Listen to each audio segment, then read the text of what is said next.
Hola, mi nombre es Andrea Estefanía Alegre Morillo, soy estudiante de Administración de Empresas, tercer semestre, y a continuación voy a hablar sobre los hitos históricos del desarrollo para la materia Desarrollo Social Contemporáneo.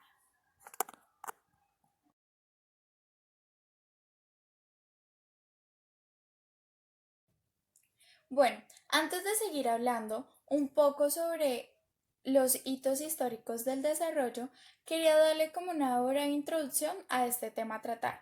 El desarrollo es un concepto al que se llega por comparación o posición entre países y sociedades. Unos ejemplos sobre esto podría ser civilizados y bárbaros, modernos y tradicionales, desarrollados y subdesarrollados, el norte, el sur, primer mundo y tercer mundo. Con estas segregaciones racionales, geográficas y económicas, las potencias han venido haciendo como uso o apropiarse de los pueblos, los territorios y los recursos naturales de los países de las periferias. El primer hito histórico que se puede tratar puede ser la invención moderna del otro como inferior y bárbaro, que comienza en el siglo XVI durante la época de los descubrimientos, en lo que podemos llamar como el Tratado de Tordesillas, celebrando en 1533 entre las monarquías de España y de Portugal los territorios conquistados, que arrancó con la construcción de las periferias, que se transformaron a periferias o un centro, o sea, podría llamarse como la metrópoli. Tal proceso conllevó igualmente a una división, en la cual la internacional del trabajo, según las economías de las periferias, se especializaron en la explotación de materias primas.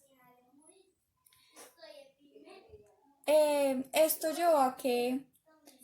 llevó a las revoluciones industriales, lo cual las materias primas eran muy baratas porque el procedimiento, por no tener ningún procedimiento industrial, ya que pues como todos sabemos las materias primas salen directamente del suelo, o sea, mano de obra al 100%, y se llevaban a las periferias o metrópolis.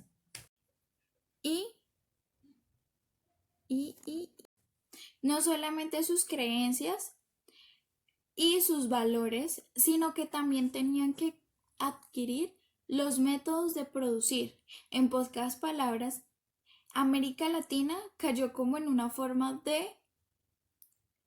de implementación y de síndrome de la imitación, ya que se perdió lo genuino y lo creativo en esto que estamos volviendo en la cultura latinoamericana. Con el fin de la Primera Guerra Mundial, se llevó a cabo la celebración del Pacto de Equilibrios de Poderes, en los cuales las potencias vencedoras en 1919 se conoció como un Tratado de Versalles, además de ser formación jurídica del imperialismo.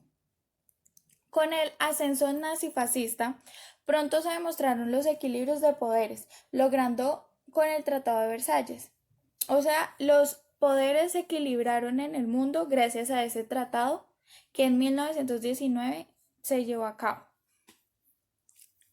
Pero ahí surgió la Segunda Guerra Mundial y las transformaciones operarias del mundo volvieron a transformarse, ya que la hegemonía europea llegó a su fin y Estados Unidos y la Unión Soviética emergieron como superpotencias al mando de dos grandes bloques socioeconómicos y militares enfrentados.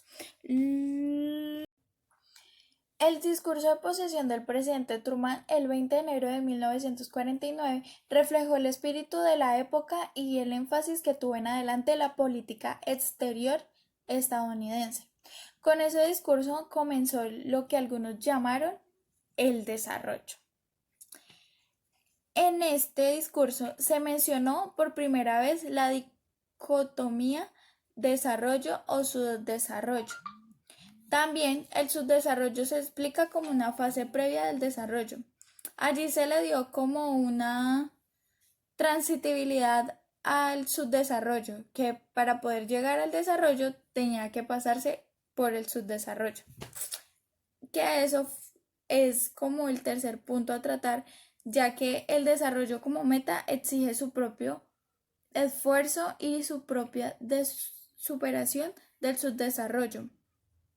Pero esto no solo se tiene que lograr ese país, sino en conjunto con los países del mundo. Lo que ello se pone como en un plano de igualdad, la formación de países y la debilidad de la misión imperialista de las naciones predestinadas a la misión civilizatoria, lo cual llevó a la experiencia elocuente a demostrar que la división internacional del trabajo, que ha permitido la expansión del capitalismo, no ha hecho más que aumentar la brecha entre países, ya que ha hecho que se haya una gran desigualdad, y lo que este discurso motivó a los grandes mandantes de los países a llevar a una igualdad, lo cual permitió que los países ricos y pobres en el siglo XVIII se tuviera una proporción entre las riquezas periféricos y los centrales a 1:2. A finales del siglo XIX se volvió de 1:5 y a mediados del siglo XX de 1:15. Ya en 1980 fue de 1:45. Los informes de desarrollo humano preparados por el Programa de las Naciones Unidas para el Desarrollo, que en sus siglas es PNUD, se publican desde 1990. Comprueban el fracaso de la vía única al desarrollo, promovida en la actualidad por las instituciones económicas globales. Por último, en las épocas de la conquista y de la colonia, los invasores se acompañaron de la espada y de la cruz para someter a los pueblos indígenas. En el imperio absoluto del mercado se expande basado en las nuevas guerras de explotación de los recursos naturales, que estos son los países Irak, Afganistán, Chechenia y Colombia.